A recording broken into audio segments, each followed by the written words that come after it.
Hey, what's going on, guys? So I'm going to wait a few extra seconds just to let a few folks enter the stream before we begin. All right. So I'm just looking at today's date, man, and I hate to sound, I don't know, parenty or whatever, but it's one of those, it felt just like yesterday when situations. And October the 4th. Hey, what's happening, now? Glad to have you, buddy. So, October 4th, and I swear to God, it felt like yesterday. I was making my, January, whatever day it was, January 1st, January 5th, whatever. Basically, year in review, talking about 2024, and kind of in, I don't know, the same video or another video where I was like, here are my expectations for 2025. So, we're talking, New Year's around that era, right? Around that time frame. These 10 months, 9 months plus, has just really shot on by. It's insane.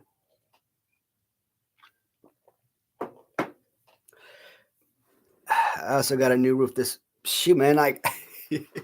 I'm telling you, it must be roofing season because in the last 3 months ish, there's probably been like a half a dozen houses on my block that have gotten new roofs. So there was a guy that who lives in the neighborhood. He's also a contractor, does roofs. He knocked on our door like, "Hey, I saw your roof from the street, and I want to give you a quote." He never did give us a quote exactly for the new shingles or whatnot, and we never went through. And this is where I completely effed up. I never went through AAA, homeowners insurance, to get a quote to have their inspector come look at the roof before we got the new roof installed. And when we talked to the salesman from Erie Home, that was like what 3 weeks ago or something like that. So I had plenty of time to do that, and I just never did.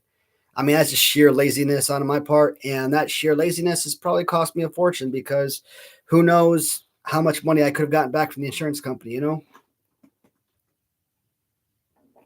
But what's done is done, and we now have something that's basically going to last us forever. So, you got to be happy with that at least, right? Hail damage this year. I know that we had like one, let's say March or April, and I think we had another bit major one sometime in the May or June timeframe. And I think that's the one that hit my car back in May.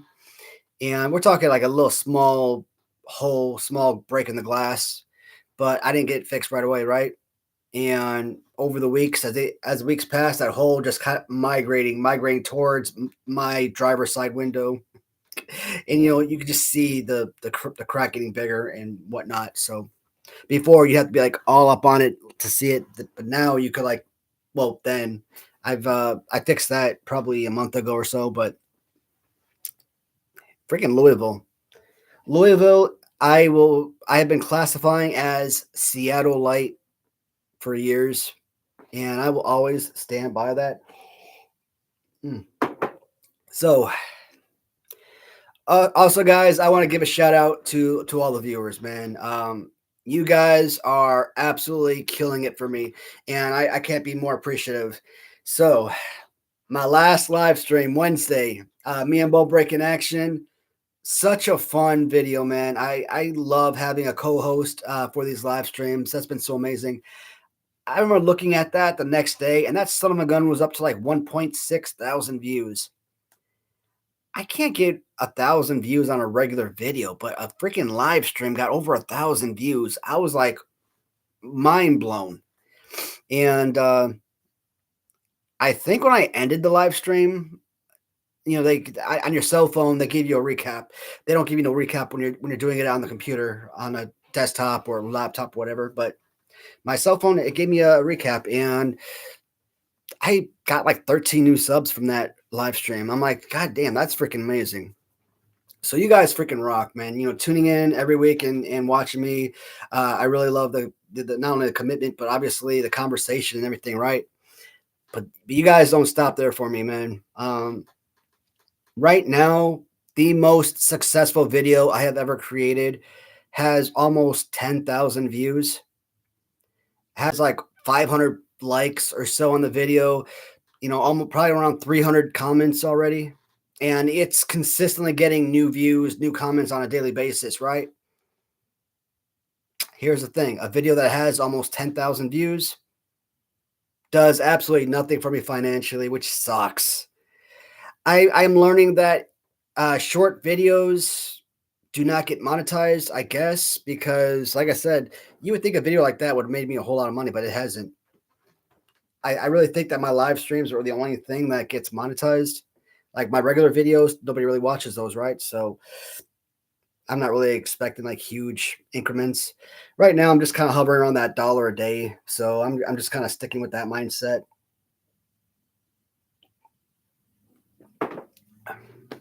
So you guys have been killing it for me on the live streams. You guys are absolutely killing it for me on the short videos for example.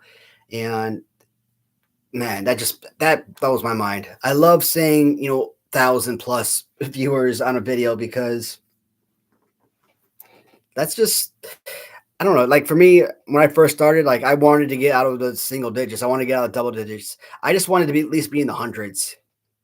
And now I'm hovering. I'm at 1.4 plus, and I'm like, damn, did this? You guys are awesome. So I just want to give a special shout out there.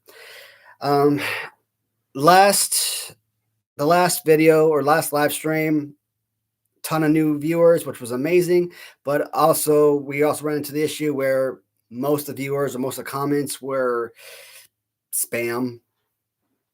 You know, unsincere viewers or watchers, whatever. Just it basically, I was scrolling through. Man, I think 99% of the comments that were showing up were trolls and whatnot, and I hated that because I wasn't able to respond to the actual viewers, to the actual comments, to the actual questions, etc.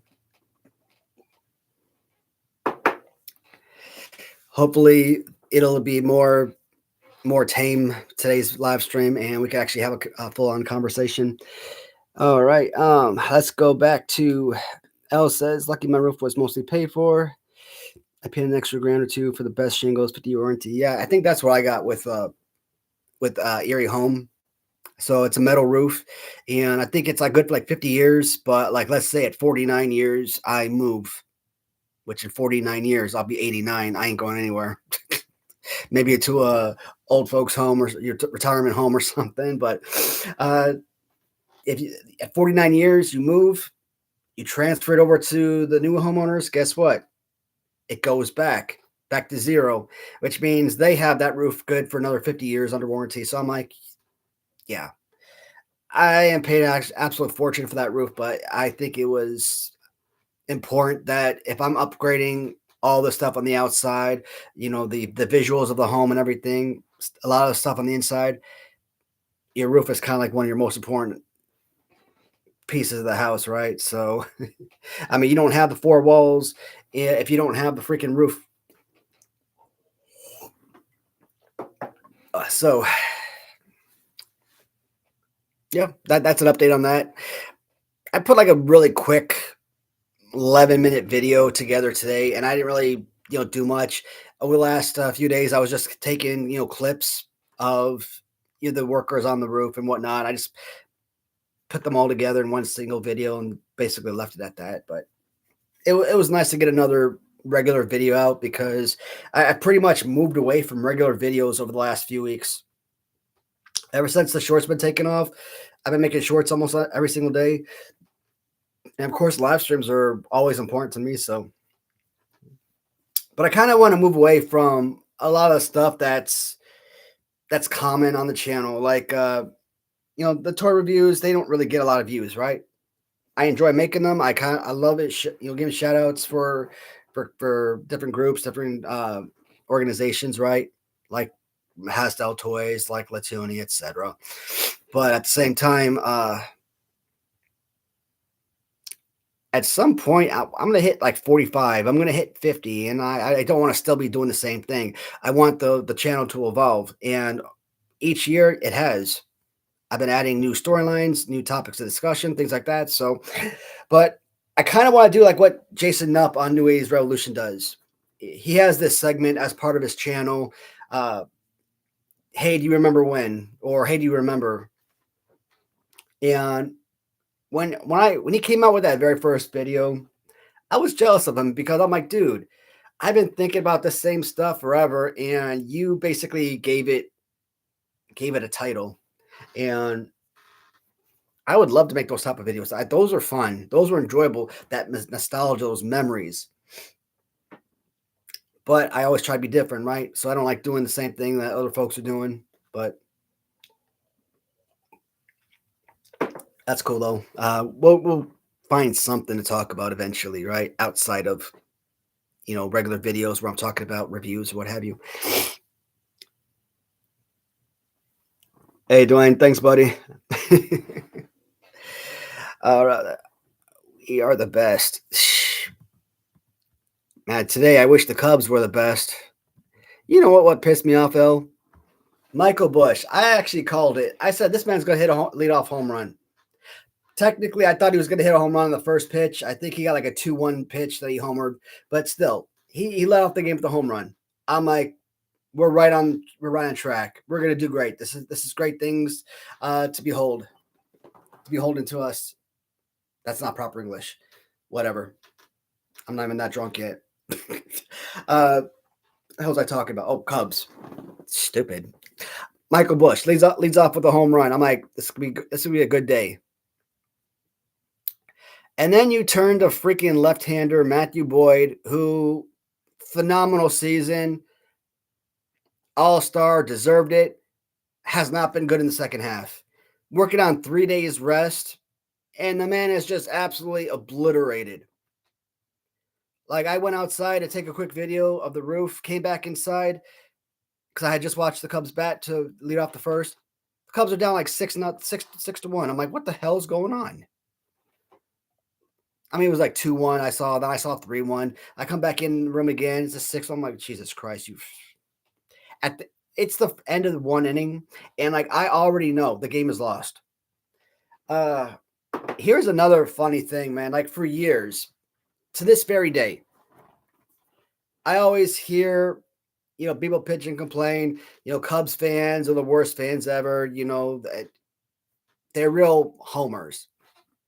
I'm like, dude, this is your team. This is the home team. Yes, they're going to be homers. Of course, they're going to root for their team that they grew up watching. If you grew up in New York City and you were a Mets fan, and then at age 9 you moved to Los Angeles, are you going to follow the Dodgers? Maybe. Maybe you follow the Giants. Maybe you don't follow Oakland. Maybe you don't follow Anaheim, San Francisco, San Diego, Los Angeles. Maybe you don't follow any California team. But the point is, you grew up in New York, right? You're going to be a Yankees fan. You're going to be a Mets fan, no matter where you go in the world. So I always think of the Cubs as having the greatest fans in the world. Win or lose, they are going to pack that park. They're going to get their merchandising. They're going to get their $20 hot dogs and their $15 beers, etc. It wasn't until this postseason when I started, posting on a Facebook group, Cubs Facebook group, and kind of, talking about my dissatisfaction with the team, who's on the roster, their play, etc. And it was like responding to these morons after the Charlie Kirk assassination. I kind of felt like being in the same boat. I'm like, I now understand the anger towards Cubs fans because these people that were responding were absolute freaking douchebags. Like you as a fan don't even have the right to be angry when your team, is failing miserably, or you're not a fan, or go root for the Brewers, or you're trolling because you left a message talking baseball, talking Cubs on a Cubs forum. I'm like, I was so embarrassed to be a Cubs fan at that very moment. So back to today's game. Demolished after one inning, it's over. You start reading these posts, fans are saying the same thing. You're reading those comments. They're bitching at him, hey, you're a troll, yada, yada, yada, all that because he left the comment saying that this game's over. You might as well go to position players to pitch, etc.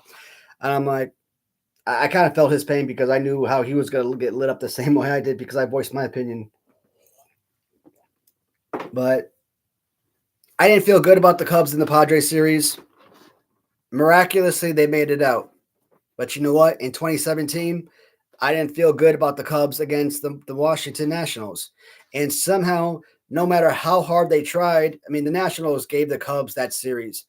They're like, hey, we want to go home. Here, take the victory. And the Cubs kept, no, no, no, it's okay. We want to go home. You take the victory. And luckily, Washington just outsucked them that postseason. And what happened? The Cubs got lit up by the Dodgers in the NLCS. Well, I feel the same thing in this postseason. Didn't feel good about Padres. The fact that they won was a miracle. I definitely don't feel good about them against the Brewers. So, what's going to happen in this postseason? Is it going to go the full 5 games? I doubt it. I think the Brewers are going to probably take it in like 4, but I'm hoping. I mean, I want the Cubs to win, obviously. I want them to succeed, but this was a sheer embarrassment. Oh, right.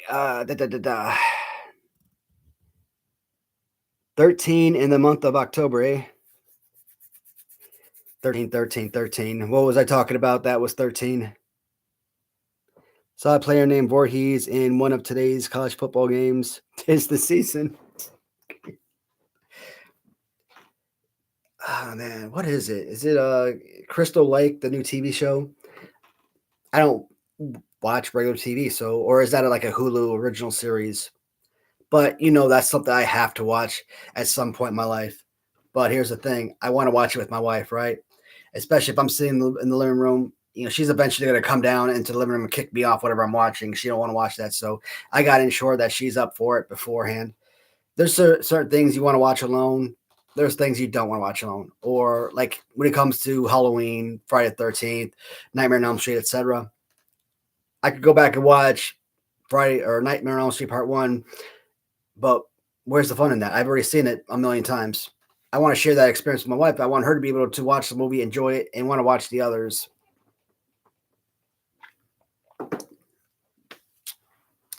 But Crystal Lake, yeah, I mean, I have a definite interest in watching when the time comes. But Voorhees in college. That's so damn cool, though. Why do I always go super far down? All right. Filled up my block list on Wednesday's live stream. Nah. Yeah, I don't even know how to block people from a live stream. Like a lot of people are like, during live streams you can lock them out from messaging or whatnot, but I don't know how to do all that. So that's why today I just made it a specialty video where it's like here, turned on subscribers only mode, 20 minutes. So basically someone, if they're a new subscriber or new viewer, they got to suffer with me for 20 minutes before they can comment. Because normally if I had it on a couple times in the past, it was like subscribe just for 1 minute. And I thought it was only open to subscribers, right? So I wanted the live streams to be special for subscribers only. But as it turns out, no. That whole subscriber only, that only applies to messages.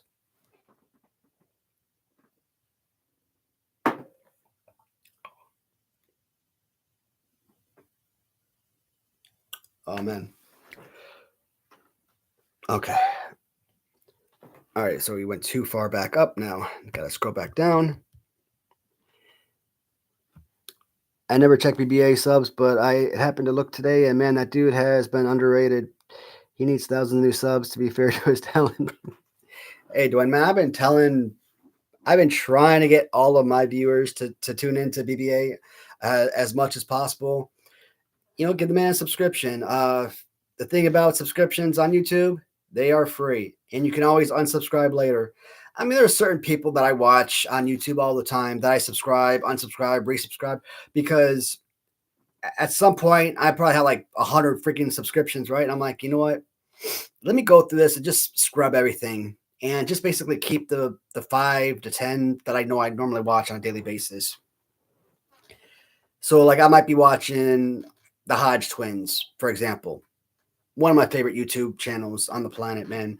I've subscribed and unsubscribed to them like 100 million times. Never unsubscribed because I lost interest, but just simply I might have only Hodge Twins videos pop up as recommended, and I want a ton of other things to be recommended as well, right? So, but yeah, I've gone back and forth, and so, and but guys like that, they don't need it. There are probably what hundreds of thousands. When you get into those tens of thousands, hundreds of thousands, millions of subscribers, a loss of one subscription ain't gonna matter. For me, I have a small channel, so if I lose one single subscriber, yeah, I feel that immensely. And I thought once I got to 1,000, I was never gonna have to focus on the subscriber count again. But you go to YouTube, the YouTube Studio app, and it tells you the exact number there. So I'm like, shoot. So I'm still keeping track of that sucker. Uh, but yeah, I would really hope that all of my viewers, all my subscribers would check him out as well, right? And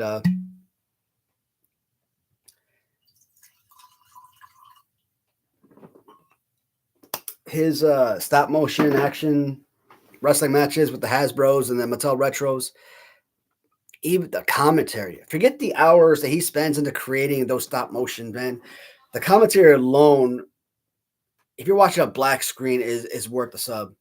So he has some of the most entertaining videos out there, and I'm proud that I'm able to, I guess, have a co-host for my Wednesday shows, and those two live streams have absolutely killed it. So I haven't drank this one in a while. The white tequila blanco, whatever you want to call it. 100% agave azul. Where are we at here? 80 proof. Yeah, I think an 80 proof would probably do it. Knock you out just a little bit, huh?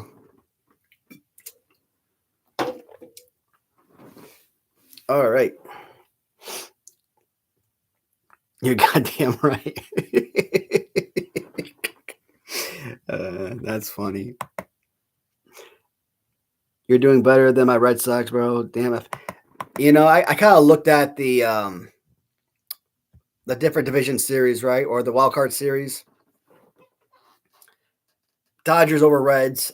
I thought that was a guarantee. I honestly thought Padres were going to beat the Cubs. So, I think Brewers are going to beat the Cubs. I think Dodgers. I think it's Dodgers Phillies. Dodgers are going to beat the Phillies, and Dodgers are going to beat the Brewers to make it to the World Series. Cleveland, Detroit. I don't know. I could have gone either way on that. I think I was leaning Detroit, if I'm not mistaken, in the wild card, and I thought Yankees would beat Red Sox.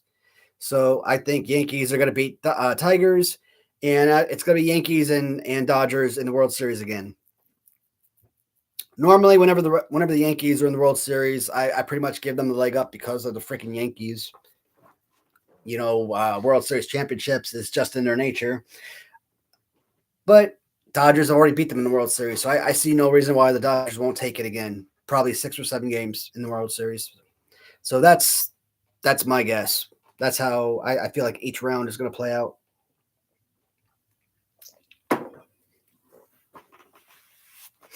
All right. All right. Where am I? Where did I leave off?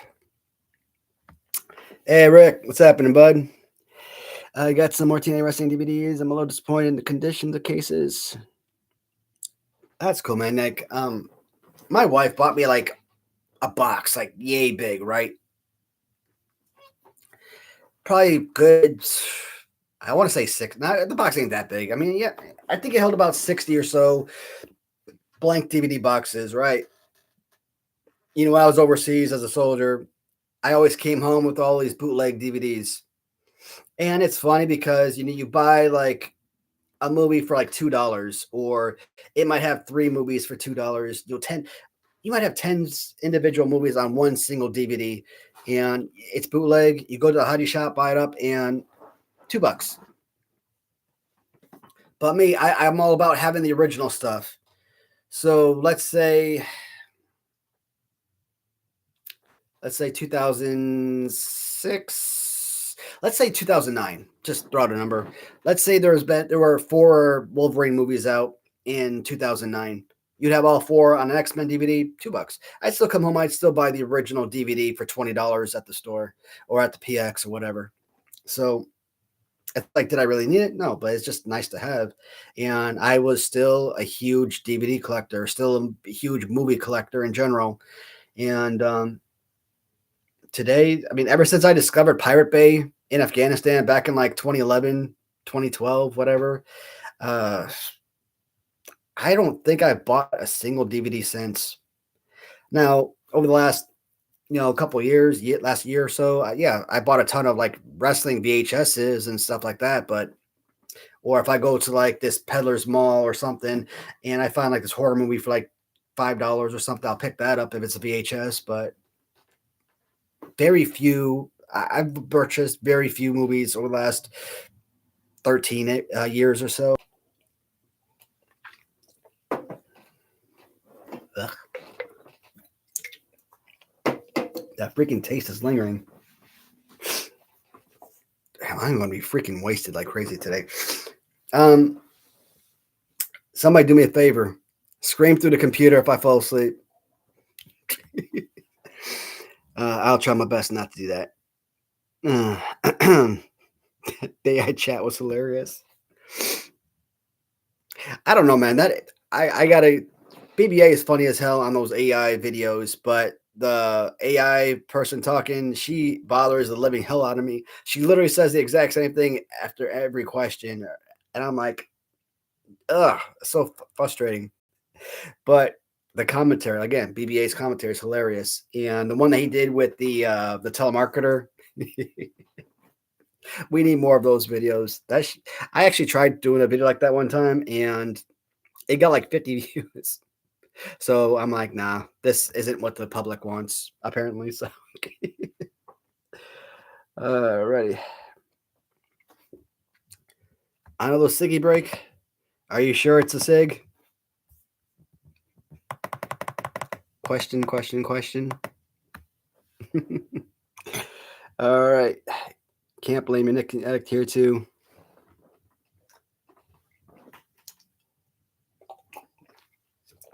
Oh. Next time, I think I got to move to the shot glass. Even these little sips, man, they're like eating me up. Wow. Hey, Will, what's happening, bud? Make them wait. Make them wait for that for the ability to comment. That's the plan. And most of the time, you don't realize someone's a troll until like you read through the entire thing and you kind of see the end. I'm like, oh, really? Ha ha ha. But oh, damn. Before I move on, guys, you guys see my live shows. You know how my mind works, and I'm usually all over the place, right? So that Wednesday live stream, I watched about 40 minutes, 45 minutes of it, probably a couple days ago. And today, while I was sitting out on the porch, I watched like another 45 minutes or whatnot, another hour. And at one point, Elle was asking me, what about this generator? Because the power in your area keeps going out. And for whatever reason, I mean, maybe I don't really remember the live stream, so maybe I answered that question. But before I turned off the phone and went back inside, he asked me about a generator. And instead of talking about a generator, I went off, which I normally do. I go off on these tangents that have nothing to do with the initial question at hand. It started talking about all of the things I've added to the house, upgraded around the house over the last few months. And I'm like, dude, how did you transition from a generator to expenditure? Like, what? What is that? And I wasn't even drinking any heavy stuff. So it's like, how do I make that comparison? Like I said, maybe I did answer the question eventually. I haven't gotten to that point in the video yet, but yeah, I think I remember talking about a generator. So I think I did answer it, but I just had to bring that up because I'm like, dude, I'm pretty sure a lot of people back home are just watching like, what what the hell is this asshole talking about? But it's good stuff, man. It's okay that I could laugh about it now, but I'm sure anyone watching at the given moment was like, was like a total eyebrow raise.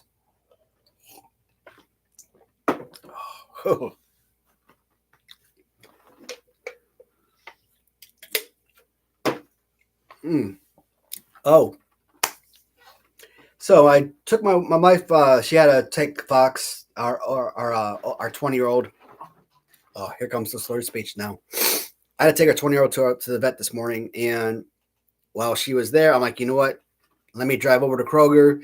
I'll pick up some coffee creamer and some milk. Ended up picking up a few other essentials, not biggie. What the hell was I talking about? Here I go again. VA, pay attention. Every time the VA says you don't have dementia, I want them to watch one of my live streams, and I want them to tell me that I don't have any sort of memory loss. Come on. This is like normal everyday scenarios. It's not just forgetting words or phrases or whatnot. And I'm talking simple words. Like I could forget the word for spoon.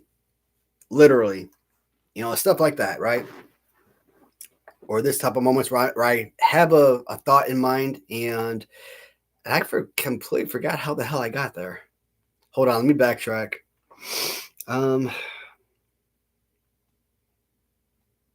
Yeah, I don't remember. Sorry, I gotta come back to it eventually.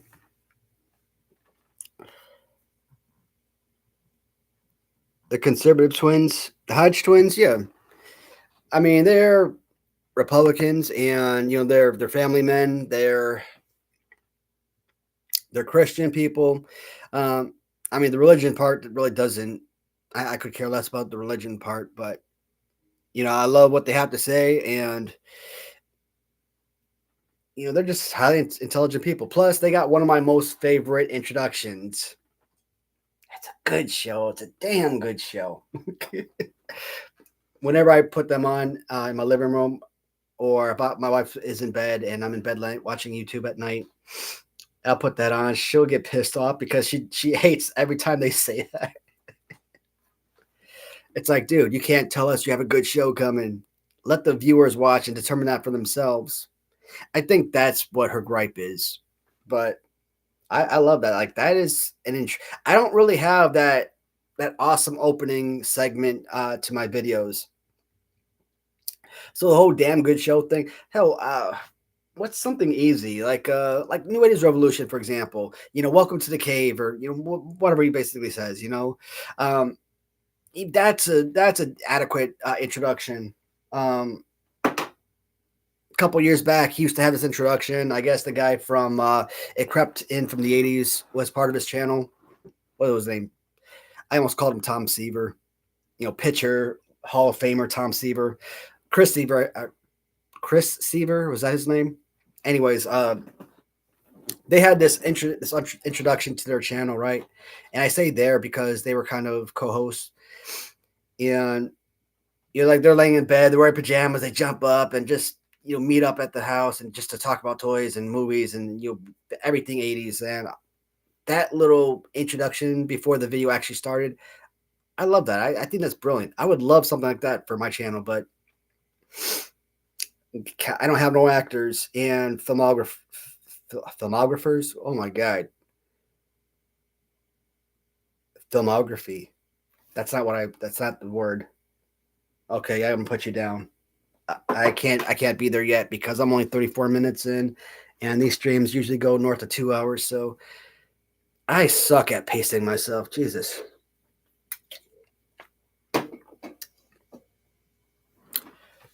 All right, let's try and get back. We read about Hey, Steven. Welcome back to the show, bud. Same old, man.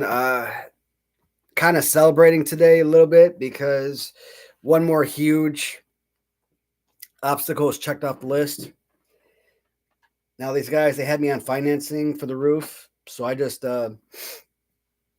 reached out to the guys. I'm like, look, I will dig into my other savings account and write you a check right now. Can I just pay this off right now because I don't want to worry about that. That's why I got to make sure nowadays if I ever, like, let's say I had to go out and buy another car, right? I'd rather have $20,000 in savings or $40,000 in savings, however much that car is going to be, because I refuse to ever pay money for a car again.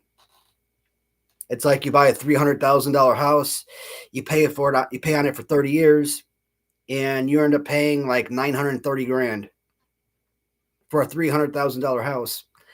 And then after that, you got to pay another $2,000 to $4,000 a year for property taxes. Like, so even after your house is paid off, you're still not free and clear, right?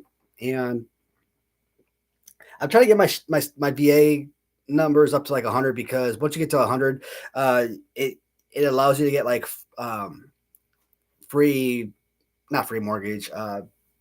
You don't have to pay property taxes anymore, but I don't have any of the injuries that they require for to get any kind of percentage or to get larger percentages, etc. So uh, that's why I go to the VA and tell them, "Hey, man, I'm having a lot of memory problems because obviously that is a huge issue with me for a number of years. Vision loss is a huge issue for me for a number of years, but the two biggest things I think I actually have a complaint about, they don't see it or they don't approve it.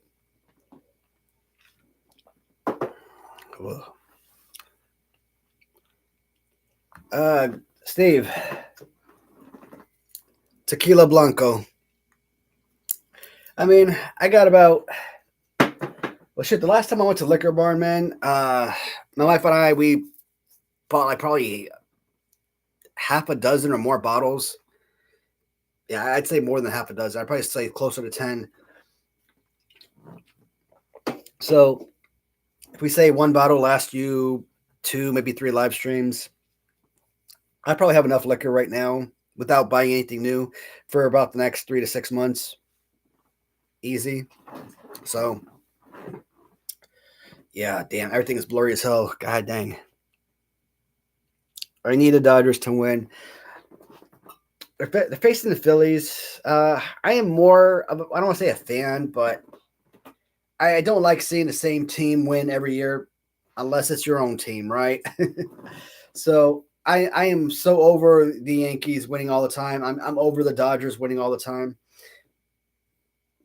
The one time I wanted, certain teams to win, like I wanted Tampa Bay to defeat Philadelphia in 2008.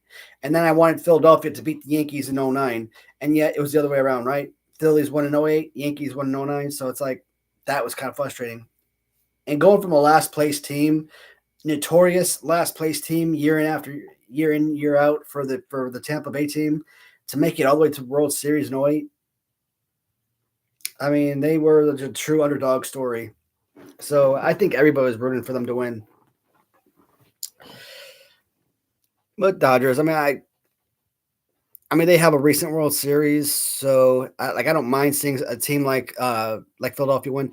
Personally, if at this rate, I think Cleveland is a team I want to see win the most, and they've already been eliminated, right? Because they've been waiting for 70 years or something. I think they're like the new heavyweight in terms of World Series latency or whatever you want to call it, however you want to describe it. That's why 2016 was so magical. Cubs at over a century, almost 110 years, 108 at that point.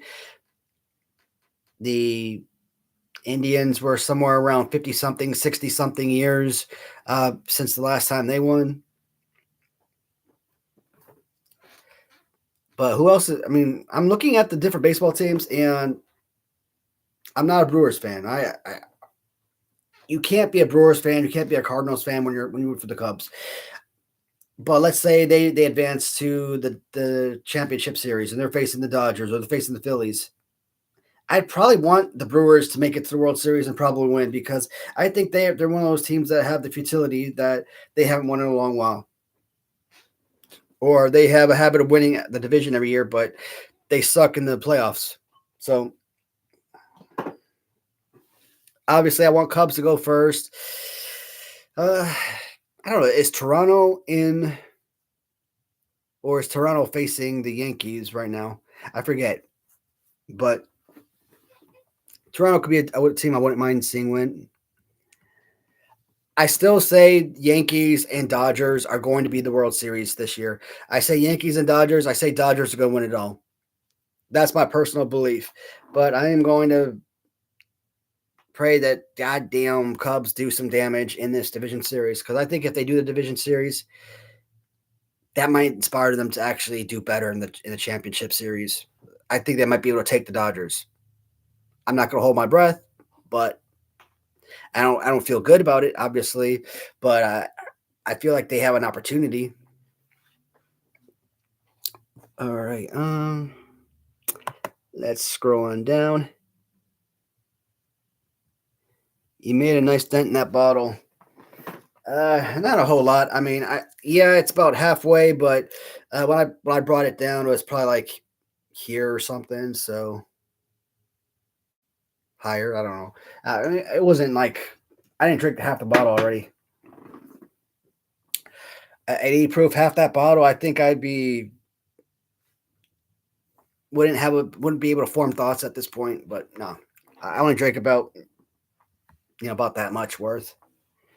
Yeah, just that much. The 818. Yep, that's what the top of the bottle is. Got my second batch of Latunis. The Macho Everest is freaking huge. I'm telling you, man, if they just put a string on the back of that sucker and had him talk, I think he would sell out a whole lot faster. I don't know how well those figures sold, but I imagine they did. Did sell pretty good because he's obviously coming out with a white and black Macho Man, right? Gray and black Macho Man. He's coming out with Legion Doom in that size. So I mean, it's had to have been somewhat successful. But you turn those into talking legitimate 1990s Hasbro 10-inch talking figures. He's definitely got himself something there. All right.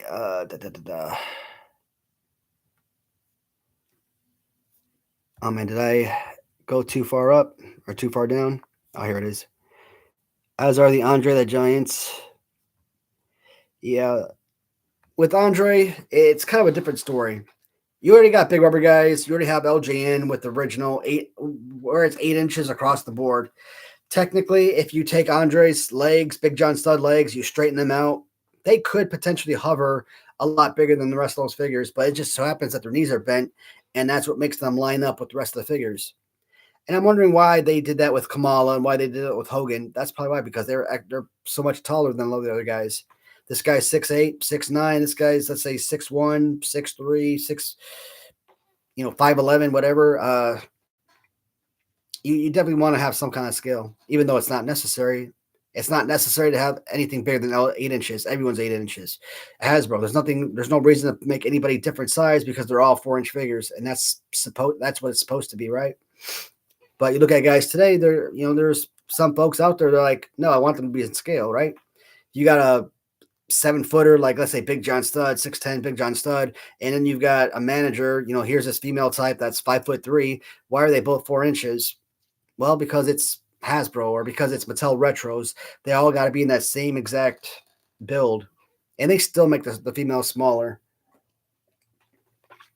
Ugh.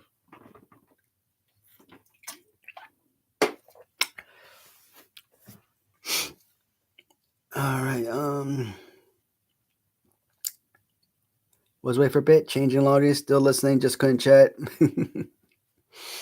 The trolls were not funny. Not just saying that, just honestly have lame material on their part. Yeah, let them frolic. Absolutely, man. Shoot. And it's messed up because I think a lot of guys that tune in, this could be a fun live stream for pretty much anybody, right? I mean, it's not like all we talk is wrestling. We pretty much talk about anything, but some people just want to be assholes. And I don't know. Maybe they saw a post they didn't like on Facebook and followed me here. I don't know. Or like what BBA said. Maybe guys are just on their phone, looking at a live video, scrolling up or down, and they just happen to come across my channel. But the stay, watch, continuously leave comments, I don't get it. I gotta put this down. Gotta hold off a little bit.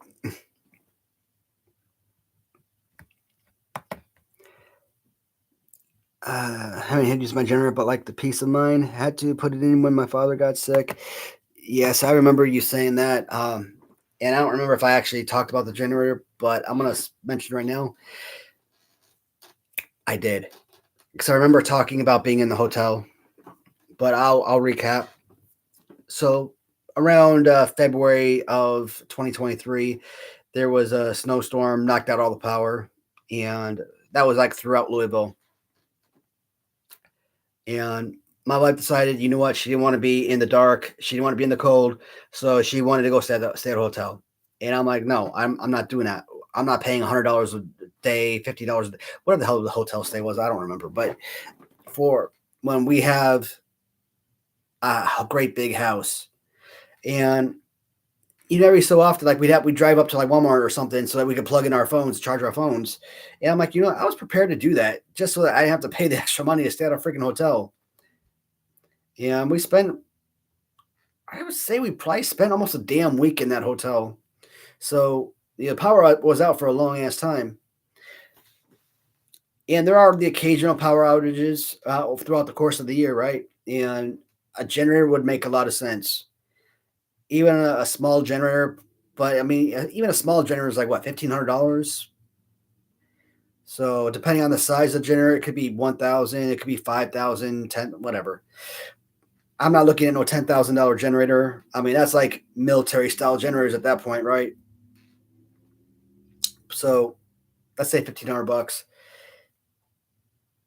How often are we going to be able to use that generator? Let's like last week, the power went out. It was out for about 3 hours. Is 3 hours worth cranking that baby up and having to turn it back off again? If it was like, I think what happened back in February of 23, I think that was that wasn't a common scenario. That was a rarity. So yeah, a generator would have been freaking amazing at that point. But I kind of look back, I'm like, is it well worth it? Is it worth the cause to purchase something so expensive? With all the stuff I put into the house this summer, though, maybe I gotta start planning for the winter time. So it's possible. But where am I going to keep a generator? I really don't want it to sit outside, especially if it's like a small one, right? Something that can easily grow legs and walk away. So garage, but there's not. But the way I have my garage set up right now, it's neat, it's organized, it's easy to walk through. I just don't want it to kind of stand out. But it's goddamn nose is itchy like crazy. It's like right on the inside. It's bothering the hell out of me. I know everybody's like, stop scratching your damn nose, but I can't. Like right up inside, like right there.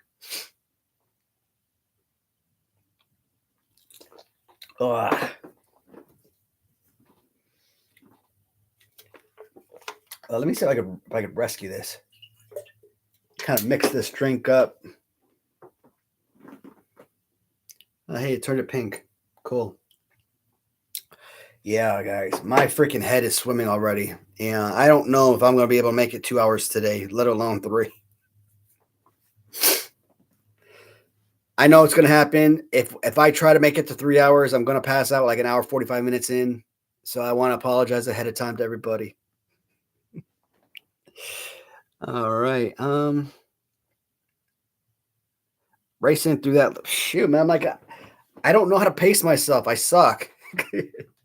I keep talking about it like I need to slow my ass down, but it just like I'm talking. I just happen to grab a drink, talk. Like I'm not even thinking about it most of the time.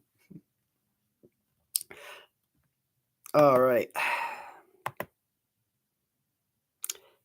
Its rate is much less than risk-free rates.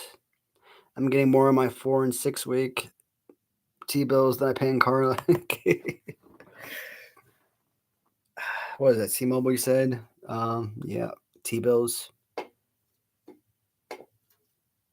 T-bills, T-bills. I thought you said T-Mobile for a second. Um,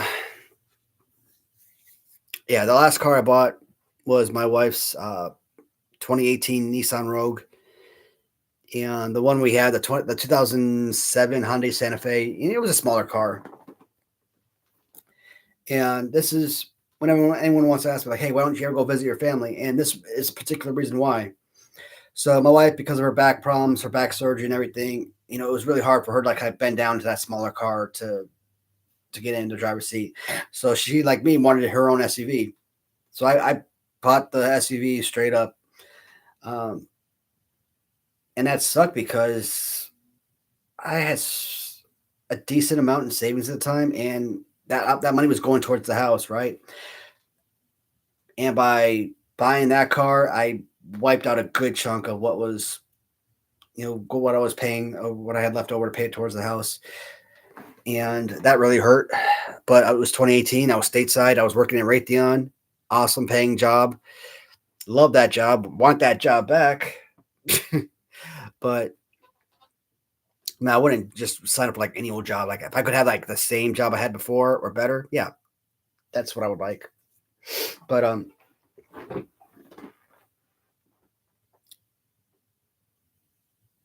the Hyundai Santa Fe. So we were carrying 3 cars for the last 6 months of the year.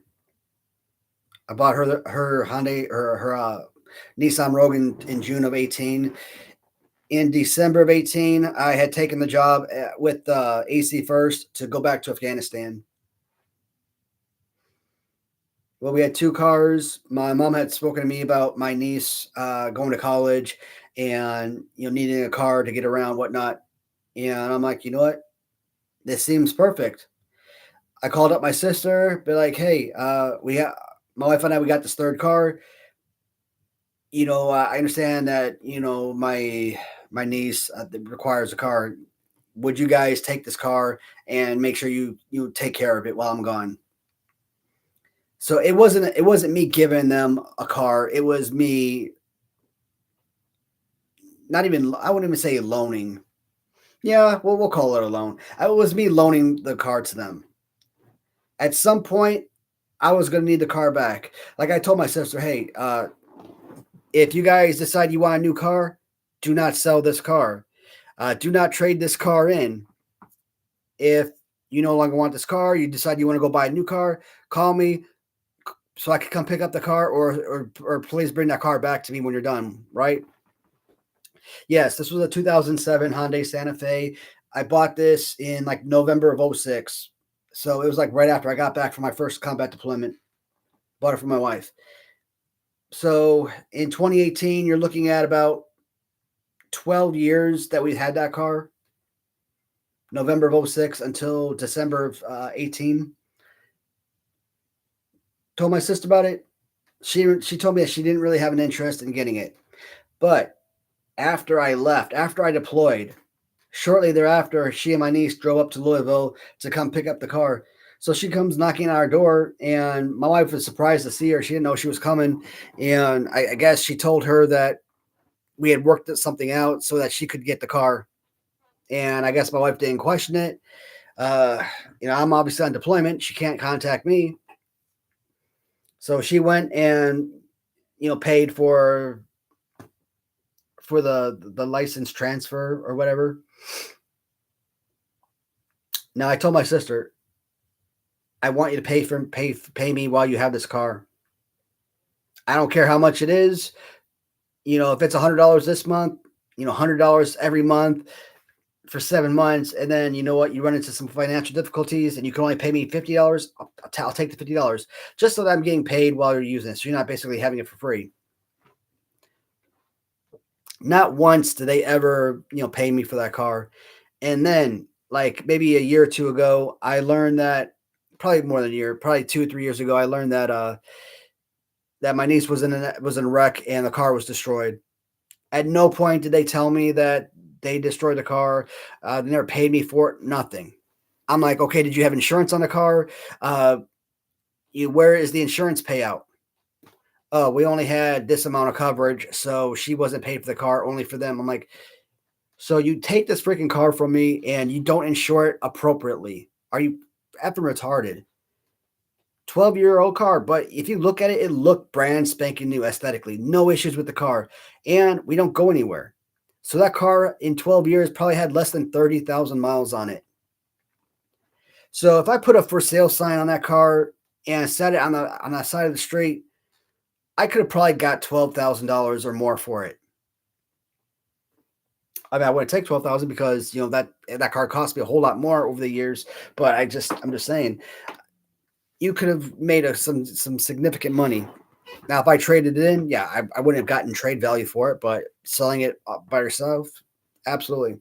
But that's my family. My entire life, they take, but they don't ever give back. They don't contribute. Um, do I want to take my wife back to Chicago where it's freaking dangerous as hell nowadays? Like, goddamn, like it's become a damn. It's become like what's a freaking Fallujah? That's what it looks like. It freaking looks like Fallujah on the damn news nowadays. Family hasn't seen my house. They could come visit. We got plenty of room for them. No, same excuse. Oh, it's easier for two people to travel than for X amount of people to travel. Whatever. I'm from Chicago. I've been to Chicago. I know what Chicago's like. How about visiting another city and kind of seeing what this city, the state's all about?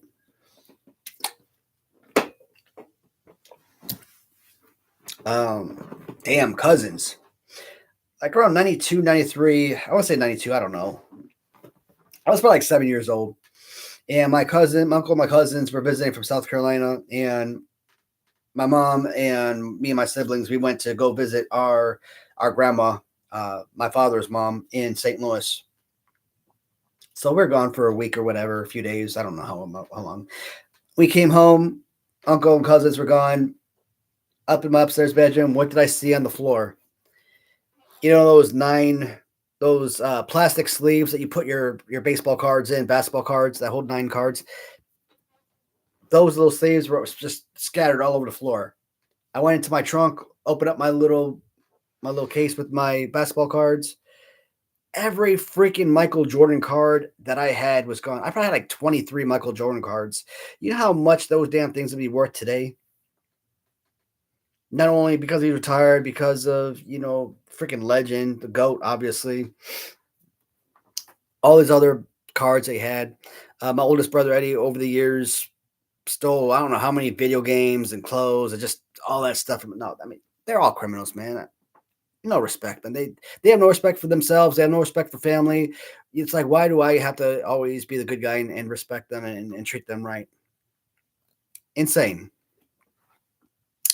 So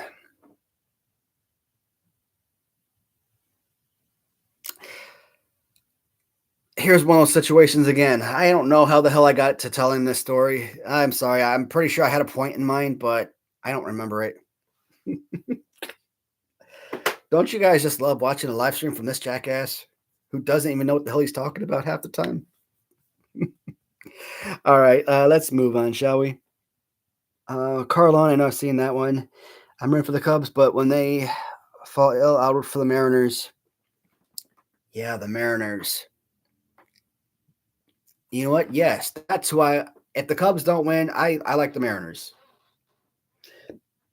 And the Cubs don't really play the Mariners, so there's no grievances there. I think I like that. That's a good choice. Of course, once or if the Cubs exit the playoffs, I mean, I'm not going to watch because I don't watch playoffs, World Series, or anything like that. Not unless Cubs or White Sox are in the playoffs. But I mean, maybe World Series, maybe I might put it on for like a few minutes here and there, possibly. But generally, no. I have no interest in watching anyone other than my personal team. All right. Da, da, da, da, da.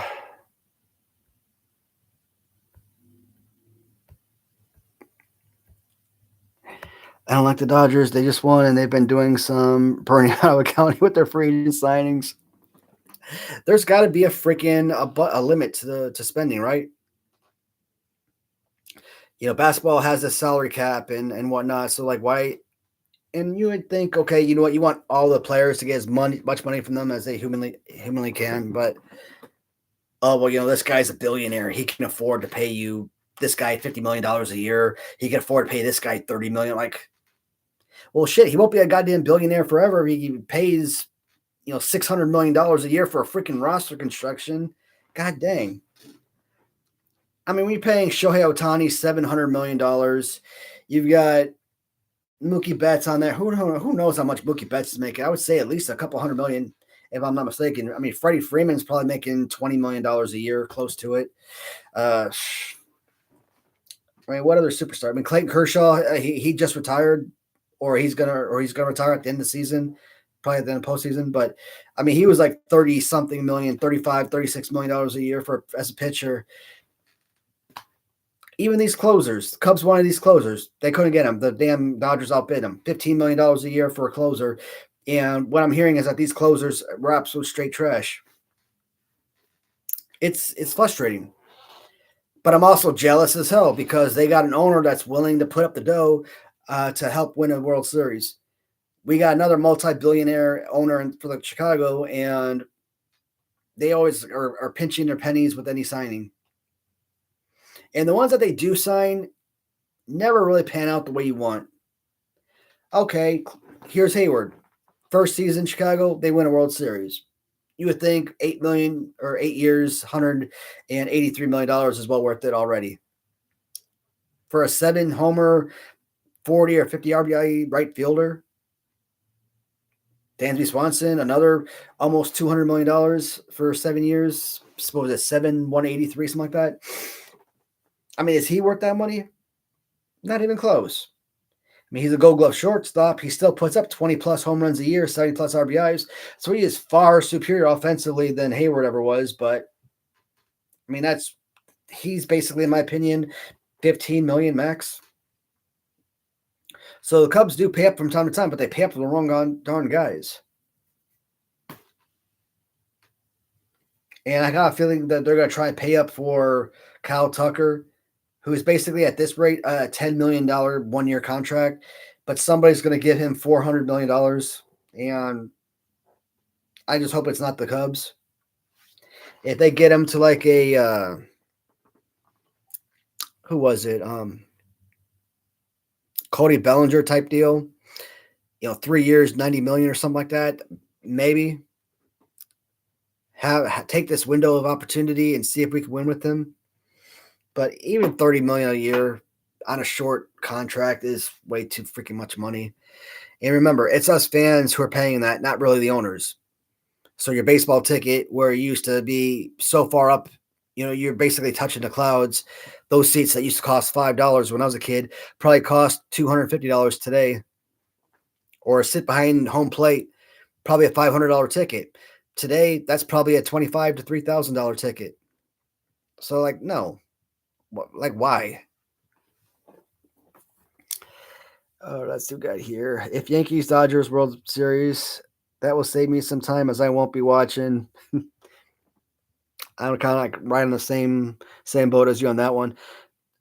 Are you going to buy any more Latunis? The last Latunis I bought were 3 sets of Macho Man figures. I got him in the Halloween Havoc Tarzan look. I think he's all gold. I think I got the all gold Macho Man. And the third one, I don't know, was the third one the all black Macho Man, or was it something else? I'm not pretty sure. I could look it up really quickly, but that's the last 3 that I bought. I haven't bought the signing Andre yet, but I still got to get off my lazy butt and do that too.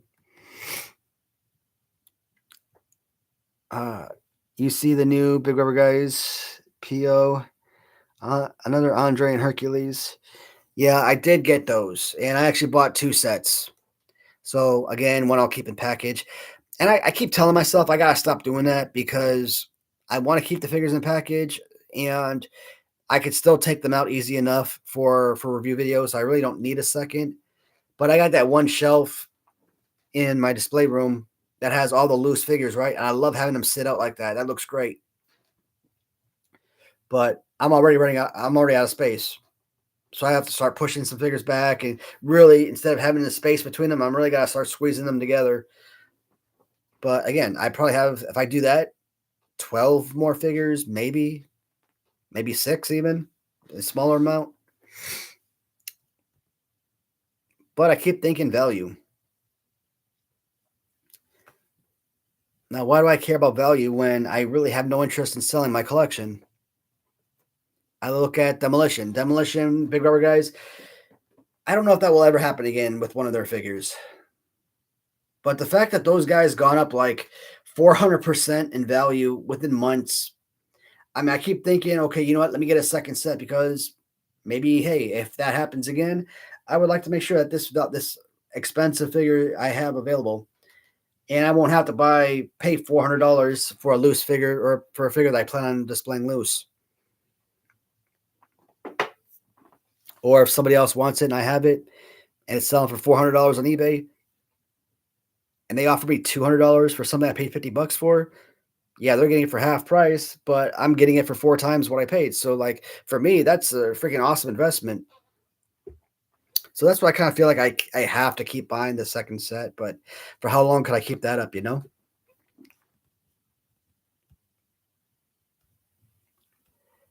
Hmm.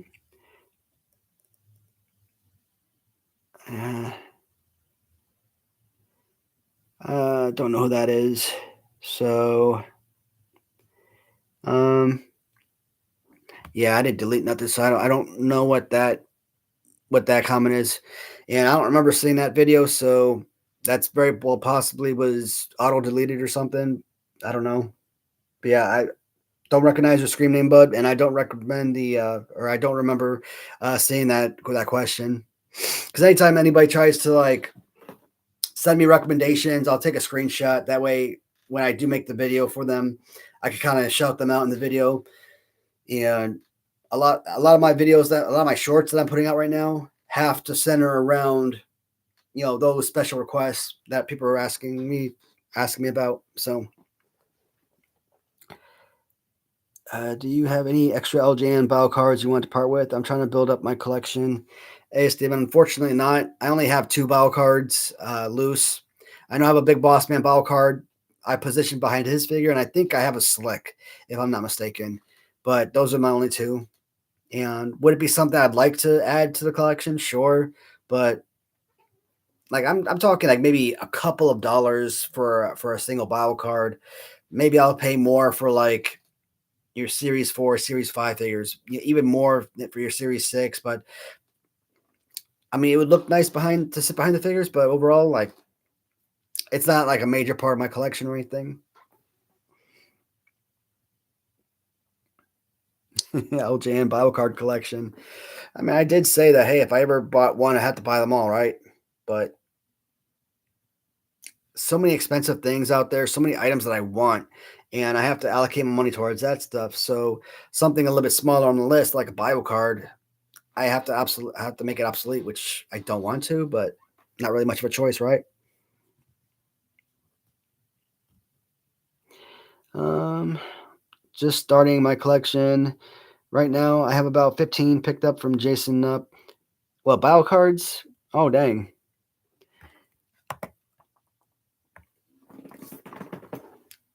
Are they all like series 1, series 2? You got some like I said, some heavy hitters in there.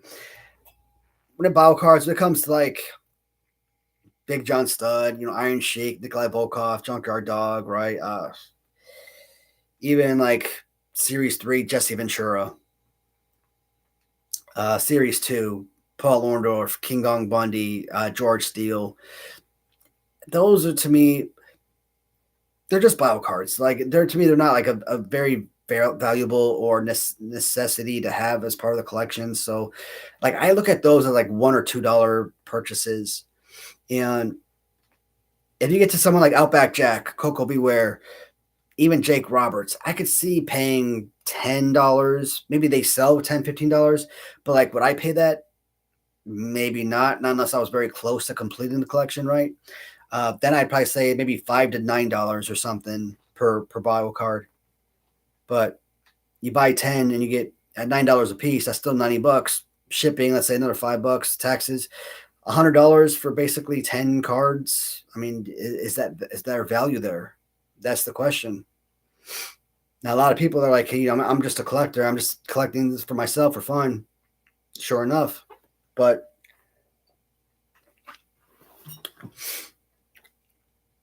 I like to think that everything that I buy is an investment, and it's only going to get bigger with time. The investment is going to increase. I always say it's like money in the bank, right? Your savings earns interest, and I kind of feel like these action figures, I want them to earn interest as well. If I bought these things 10, 20 years ago, absolutely. Like I'd be sitting on a gold mine. But what do I always say? If you're born between, let's say, 1975 to 1990, there's a good chance that when that person born between those years hits the age of 50, they are no longer going to be collecting anymore. They're going to be selling and they're going to be downsizing. So all the people that's interested in buying that stuff are no longer going to want it. So when I talk about these guys on eBay that are selling Series 5 Remco Matt Mania figures, Ric Flair carded, $3,500. Maybe there's collectors today that would buy that for $1,000, even $1,500. Maybe. But in the next 5 to 10 years, I mean, let's say 10 years from now, that item that they're asking $3,500 for and could probably get $1,500 for if they sold it. 10 years from now, that thing is going to sell for less than $500. And there's really going to be a really small niche of people who are going to be interested in buying vintage toys from the 70s, 80s, even the 90s. But us, those guys born in the mid to late 70s, born in the 80s, born in the early part of the 90s, those are the guys that are buying all this stuff. I didn't grow up with LJN, but I'm one of the biggest LJN collectors out there. It's because I immediately fell in love with the line, and I made it my mission to learn as much about the line and the characters as possible. I know if I don't sell these in the next 5 years, I'm never going to get anything close to what I think their value should be, because all the people that's interested are aging out. But they're mine. They're my personal collection. They're not going. They were never purchased with the intention of reselling. They were built for me, for my happiness. And anything I ended up with extras, yeah, those get sold. But even like some of my duplicates, like I have a 5-back Andre Series 1. I keep it in an acrylic case, and it's a secondary figure. I'm having hard trouble selling it, not because I don't think people would buy it, but because I don't want to let go of it. My Series 6 black card white shirt Hogan, it's a duplicate. The other one I have is graded. I don't need that one, but I'm selling it for such a hefty price because I'm having a lot of problems letting go of that one. It's a Hogan, it's an LJN, it's a black card, and that's the big thing right there. Pretty much anything on black card is valuable, it seems. And you could be talking black card LGNs, you could be talking black card bootleg figures. You see a Hogan or a Big John Stud bootleg, right? The ones that look like Remco figures, but they come on like the LJN blue card back. That's not Sun Gold, is it? It might be Sun Gold, but I don't remember. Anyways, you buy them on a blue card, that Big John Stud is like a $30 to $50 figure, depending on the condition of the card. And Bubble, you buy it on black card, guy wants like $200 for it. Dude, this is a bootleg Remco. Like, what the hell? I want it because it's a different carding.